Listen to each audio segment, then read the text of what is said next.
Attitude is everything. মনোভাৱেই সকলো। মনোভাৱ যদি ভাল হয় তেন্তে সকলো ভাল।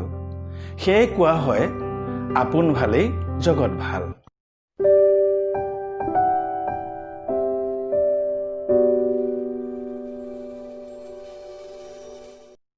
কৃষ্ণ, আমাৰ আধ্যাত্মিক অসমলৈ সকলোকে স্বাগতম জনাইছোঁ।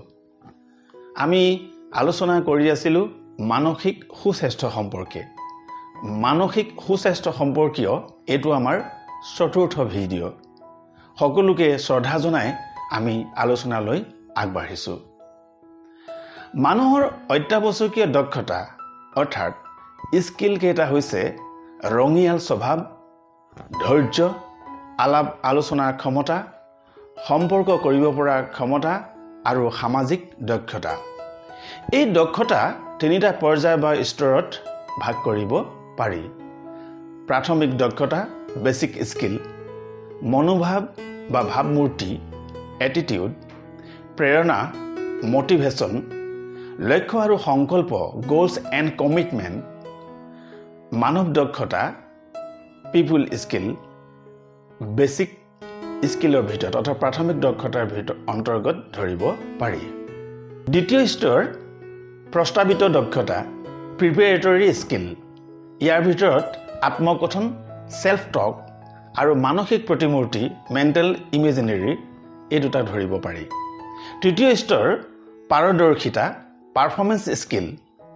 ইয়াৰ ভিতৰত উত্তেজনা নিয়ন্ত্ৰণ মেনেজিং এনজাইটিছ, আৱেগ নিয়ন্ত্ৰণ মেনেজিং ইমোশ্যন আৰু মনোযোগ কনচেনট্ৰেশ্যনক ধৰিব পাৰি। ব্যক্তিৰ মনোভাৱ বা ভাৱমূৰ্তি এটিটিউড অতি গুৰুত্বপূৰ্ণ স্বভাৱ। মনোভাৱেই সকলো বুলি ইতিমধ্যে আলোচনা কৰা হৈছে। পিছে এজন ব্যক্তিক বাহিৰৰ পৰা চাই তেওঁৰ ভাৱমূৰ্তি তথা মনোভাৱ সম্পৰ্কে পূৰ্ণ ধাৰণা পোৱা সম্ভৱ নহয়। মানুহৰ ভাৱমূৰ্তিক এটা আইচবাৰ্গ অৰ্থাৎ বৰফৰ পাহাৰৰ লগত তুলনা কৰিব পাৰি। বৰফৰ পাহাৰ সাগৰ পৃষ্ঠৰ ওপৰত মাত্ৰ 10% দৃশ্যমান হৈ থাকে, বাকী 90% অদৃশ্যমান অৱস্থাত থাকে। একেদৰে এজন মানুহৰ জ্ঞান আৰু দক্ষতাৰ জৰিয়তে 10% জনা সম্ভৱ, বাকী 90% অজ্ঞাত হৈ থাকে। এই অজ্ঞাত অংশটোৱে হৈছে এজন ব্যক্তিৰ মনোভাৱ বা দৃষ্টিভংগী। গতিকে 10% জানি এজন মানুহক জানো বুলি ভবা বা কোৱা কিমান সমীচীন হ'ব এবাৰ ভাবকচোন। এটি শিশুৰ ক্ষেত্ৰতো একে কথাই প্ৰযোজ্য হয়। শিশু মনোবিজ্ঞানীসকলৰ মতে শিশুসকল প্ৰচুৰ সম্ভাৱনালৈ জন্মগ্ৰহণ কৰে। গতিকে এটি শিশুৰ বিষয়ে 10% জানি তাক জানিলো বুলি ভাবি ধৰি তাৰ লগত যদি যা তা আচৰণ কৰা হয় তেতিয়াহ'লে সেই শিশুটোৰ প্ৰতি কিমান অন্যায় কৰা হ'ব এবাৰ দকৈ ভাবি চাওকচোন। মানুহৰ ভাৱমূৰ্তি দুই ধৰণৰ হ'ব পাৰে, এটা ইতিবাচক আৰু আনটো নেতিবাচক। ব্যক্তিয়ে কোনটোক আদৰিব সেইটো সম্পূৰ্ণ ব্যক্তিৰ ওপৰত নিৰ্ভৰশীল। এজন ব্যক্তিয়ে যদি ভাবে যে তেওঁ সলনি নহয় তেন্তে তেওঁ কোনেও সলনি কৰিব নোৱাৰে, আৰু যদি ব্যক্তিগৰাকী ভাবে যে তেওঁ সলনি হ'বই তেন্তে তেওঁক সলনি হোৱাত কোনেও বাধা দি ৰাখিব নোৱাৰে। উদাহৰণ, এজন ব্যক্তিয়ে যদি পুৱাতেই ভাবি লয় যে আজিৰ দিনটো তেওঁৰ বাবে বেয়া তেন্তে সেই ধাৰণা নিজে ইচ্ছা নকৰালৈকে কোনেও সলনি কৰিব নোৱাৰে আৰু গোটেই দিনটো তেওঁ দুখতে কটাব লাগিব।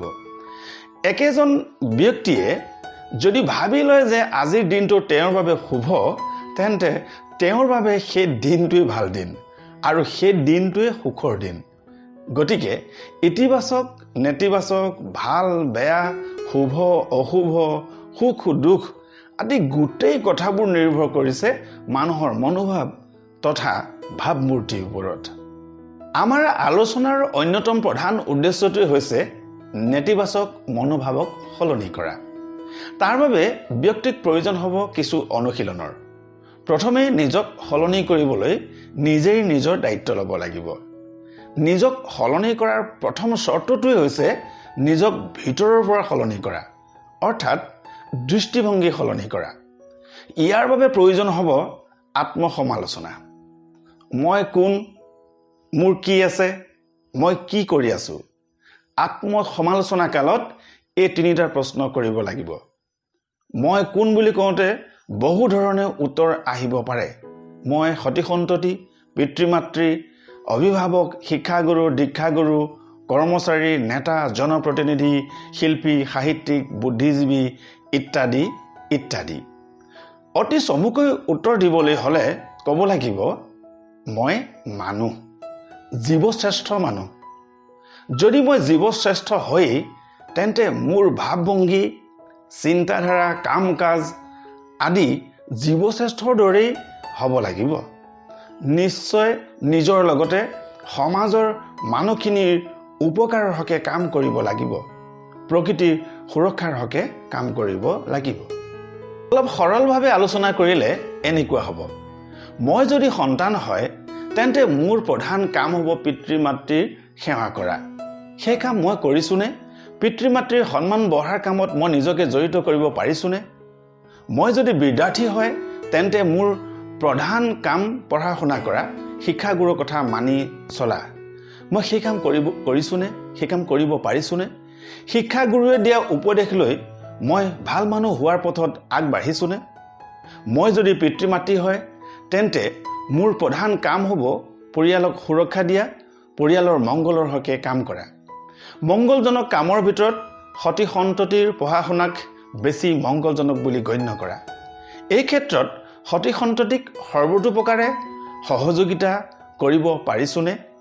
লগে লগে ভাল সংস্কাৰ শিকাব পাৰিছোনে? মই যদি শিক্ষাগুৰু হওঁ তেন্তে মোৰ প্ৰধান কাম হ'ব বিদ্যাৰ্থীসকলক বিদ্যা প্ৰদান কৰা। তাৰ বাবে নিজক উপযুক্ত কৰি গঢ়ি তোলা মোৰ দায়িত্ব। ছাত্ৰ ছাত্ৰীসকলক বিদ্যায়তনিক পাঠ প্ৰদান কিংবা মূল্যবোধৰ শিক্ষা প্ৰদান মোৰ কৰ্তব্যৰ ভিতৰতে পৰিব। পাঠ্যক্ৰমৰ উপৰি আধ্যাত্মিক জ্ঞান প্ৰদানক সৎপথৰ সন্ধান দিয়াত মোৰ কৃতিত্ব বাঢ়িব। মই বাৰু এইবোৰ কৰিব পাৰিছোনে? বৰ্তমান মই কি কৰি আছোঁ আৰু অনাগত দিনবোৰত মই কি কৰিম? মোৰ কিবা পৰিকল্পনা আছেনে? এনেবোৰ প্ৰশ্নৰে মই নিজক সলনি কৰিব লাগিব। মই নিজকে পৰ্যবেক্ষণ কৰিব লাগিব। পৰ্যবেক্ষণ কৰিব লাগিব মোৰ চিন্তা ভাৱনাৰ। চিন্তাৰ পৰিৱৰ্তন ঘটাবলৈ মই নিজক ইচ্ছুক কৰি তুলিব লাগিব। ইচ্ছা থাকিলে কাম হ'বই, উদ্দেশ্য সফল হ'বই। অৱশ্যে তাৰ বাবে কঠোৰ শ্ৰম কৰিব লাগিব। কঠোৰ শ্ৰম অবিহনে সফলতাৰ সঁচা সোৱাদ পোৱা অসম্ভৱ। কৃষ্ণ ধন্যবাদ।